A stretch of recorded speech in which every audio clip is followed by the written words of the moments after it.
That's the feeling of a perfect throw that you're always chasing. So far in my life, I might have 5 or 6 perfect throws. As soon as it happens, you just know that it's the one, it's nice and easy, it's smooth. It's a great feeling to try and find and try and chase.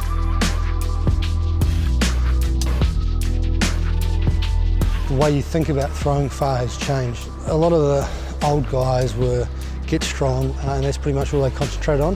And a lot of my stuff is, yes, I'm still very strong, I'm stronger than a lot of guys around, but for me, it's more about timing and rhythm and speed, and that's how I throw really far. My perfect throw is, I get nice and positively out of the back of the circle, and then everything just rolls into another. There's no slowing down, there's no deceleration.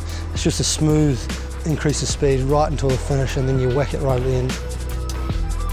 The best throws are the ones that you feel like you've done a 75% throw, and you're like, oh, that was nice. And there's always a thought that comes into the back of your head, if I try a little bit harder, it's going to go further. It never does, because then you're trying to force things. It's just effortless. It just comes off the hands and it just sails, and you just know it straight away. If you stand with a shot put and just try and do that, it's probably going to go 5 metres. So you can tell right there and then it's not arms. Legs are most of it, to be honest with you, because these are big muscles and you've got to use the big muscles to produce the power. So it does come from the legs, the hammies, the glutes, and then really the arm and the chest is really there just to finish it off, and really just to put the last little bit on it.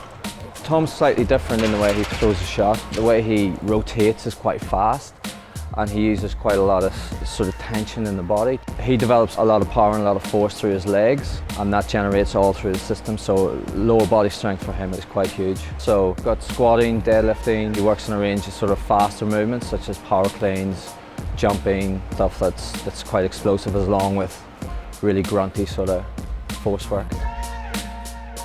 I throw a lot more than anyone else does. At the moment I throw 6 days a week, so that's every day I train. So the reason why we throw 6 days a week is just in terms of timing wise, and you really can start building a really good rhythm. We have shorter sessions, but it's still every day just to try and stay in touch with that timing. I worked with Tom for just over 2 years.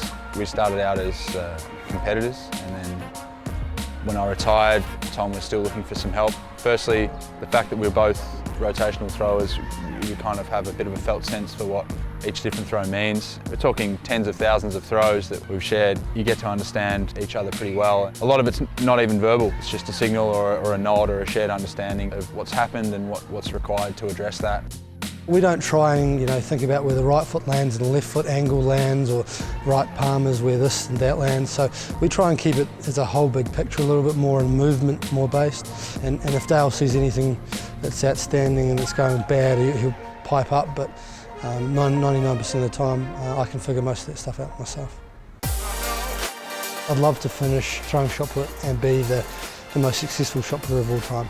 And it's a pretty tough one to do, because everyone has their own opinion on who was the top shot putter of all time. Obviously there's distance ones, there's who does well at World Championships and Olympics and stuff. So I guess the only way to do that one is to win everything, isn't it?